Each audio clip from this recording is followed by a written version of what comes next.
The last few presentations were very research focused and dug down into the real nuts and bolts of the research. This presentation will be more practically oriented, but it'll be a summation of research. And this idea of resiliency is something that I spent a lot of time on as a military commander. When I get ready to send my troops out into battle or wherever, we spend a lot of time building resiliency. And resiliency often includes things other than adaptive immunity. While adaptive immunity has served us well in the veterinary community and antibiotics, our consumer in the United States and probably globally is looking for other solutions. And so I'm going to take this idea of resiliency, how to take an animal, stretch them, because we stretch them in our enterprises, and bring them back to normal without necessarily invoking the adaptive immune system. And so that's really the direction that I'm going to go here. And I'm assuming this will forward the, which one forwards it? Is this one? Forward the, yeah, you didn't show me which one forwarded it.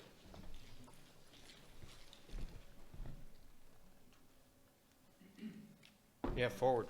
No, so you have to use my remote. Yo, I got to use your remote. Can you just put it? Wait a minute.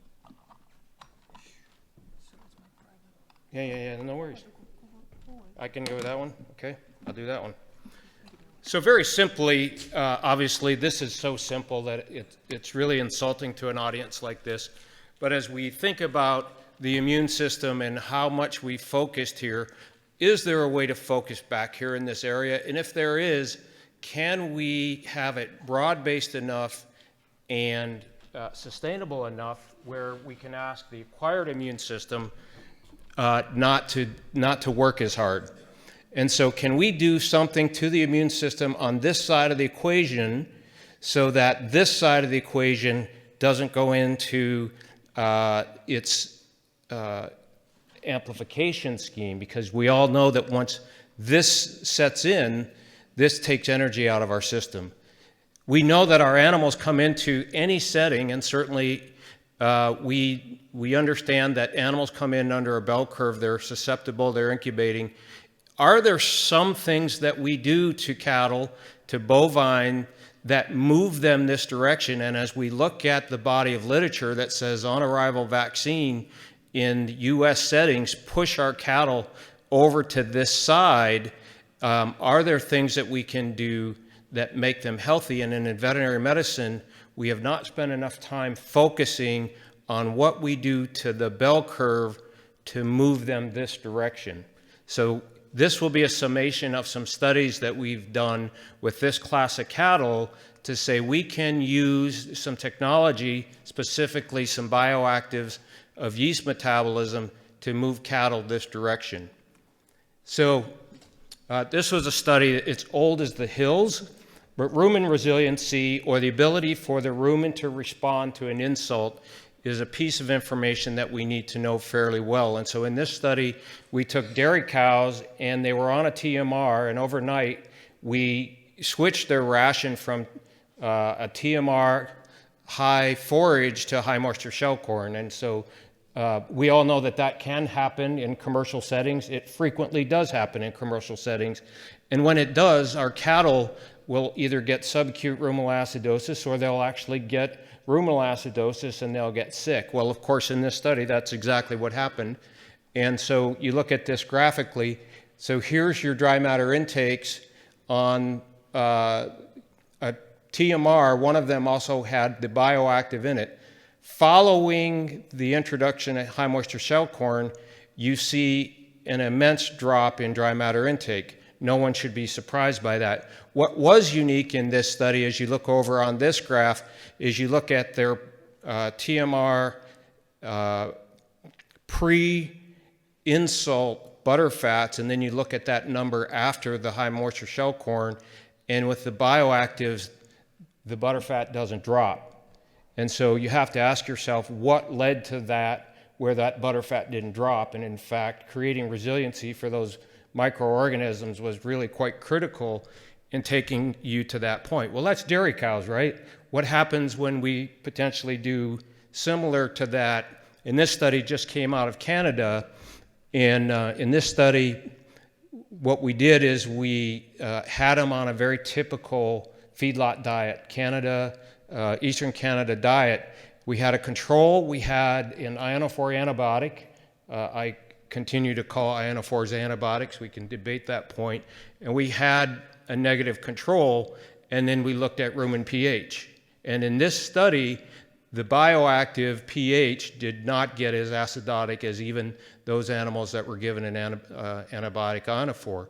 And so given potential solutions of antibiotic reduction and the idea of creating resiliency for the organism, that potential now exists across the fed cattle industry, where I would tell you even 6 months ago we would not really be having that discussion.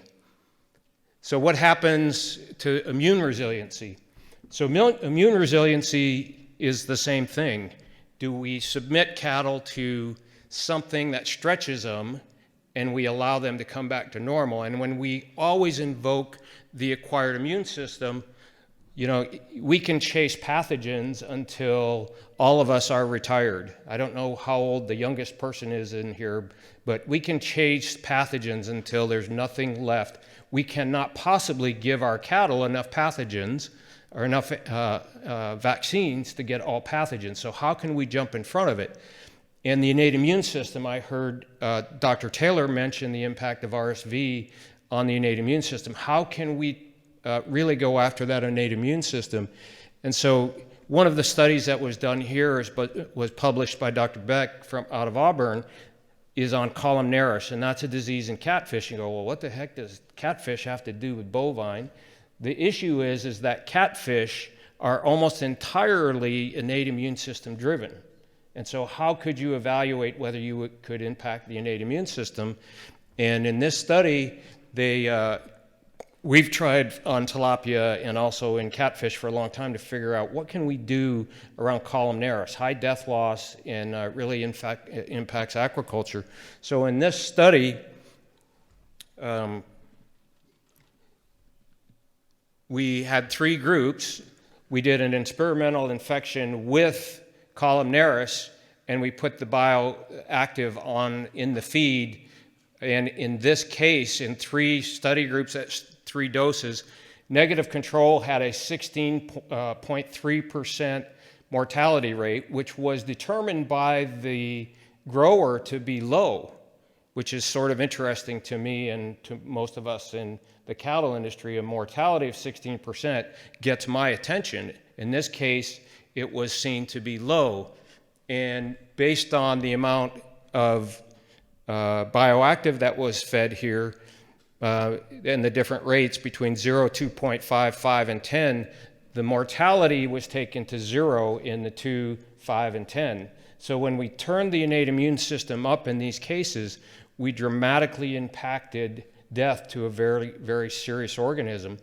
That has played out as we've looked at how do we really focus on turning up the innate immune system. You know, I'll say it again, the acquired immune system has served us well. I'm not throwing it under the bus. We have to have it. But is there something that we could do involving nutrition, et cetera, that could also impact the innate immune system? This is certainly providing evidence in cattle. So then let's look at some very large epidemiologic studies to see what we got. And again, the piece that I want to recognize is that within management systems, the most important pathogen to us is, you know, multicellular and pan-resistant, and that's the human being, right? And so as we try to work through management schemes, they can introduce a management scheme that will overcome almost any health intervention you put in there, and I can almost prove that 100%. And so how we go forward around health, bovine health in particular, does not just rely on product intervention. At the same time, veterinarians have to be very adept at some of these other things. And in fact, figuring out how to invoke the innate immune system is going to be very careful. and it needs to be done well. And this idea of normalization of deviance, a very quick term, as a veterinary consultant, the most important thing that we can begin to evaluate for is this idea of normalization of deviance. In other words, being able to pick out an item or a practice that is going on that has creeped into normalization that is a clearly wrong behavior. And as veterinarians, we really have to be on top of that. Otherwise, all this great research means nothing, okay? Because all of the stuff that people can do will overcome that research. In this study, this was a study in Nebraska where we looked at respiratory rates. These were metaphylaxis cattle, and first poult percent, second poult percent, third poult percent. You can see relative risk reduction of using metaphylaxis versus a bioactive metabolite led to a reduction in all three cases, and a reduction in railer, a reduction in mortality. So for the first time, we can look at an intervention that says we can use something that does not require antibiotics to reduce bovine respiratory disease. So that's where we would go. There's a lot of pieces to this equation, and I won't have time to go into it.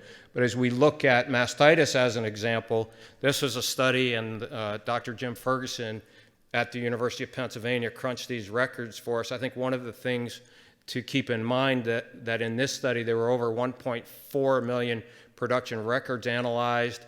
There were a lot of herds in this study looking at the effect of linear score and somatic cell count reduction after the product was introduced. And in this case, what we found was that 19 of 26 herds after implementation had a drop in either linear score or somatic cell count.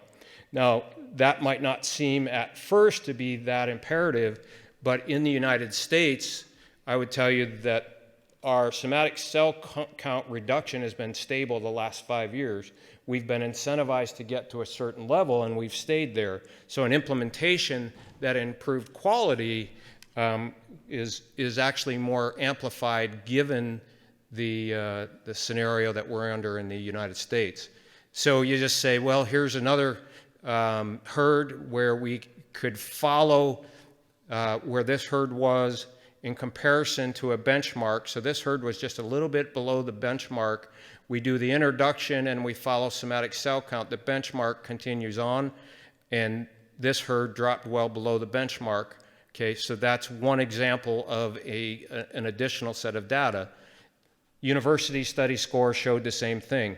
The point of this idea is that, folks, we have options now to try to figure out how to move the innate immune system in our favor through a nutritional supplement. That being said, how does it do that? That immune response that has been studied, peer-reviewed, and published shows an increased neutrophil phagocytosis without the typical corresponding inflammation. We see an increased capacity for oxidative bursts, and you actually see increased killing capacity of macrophages and natural killer cells. Very consistent on every single one of the studies that have been done, peer-reviewed, and published. And with that, I have concluded on time, so I feel like I rushed through a lot of those. I hope I gave you some thoughts and ideas to think about beyond just the acquired immune system. There are a lot of folks that have spent time trying to figure out how do we turn this innate immune system up safely? Can we inject it, et cetera, et cetera. This is a way to train yeast to make those compounds that we know, based on a lot of HIV research, that will turn up the innate immune system. So with that, I conclude my presentation.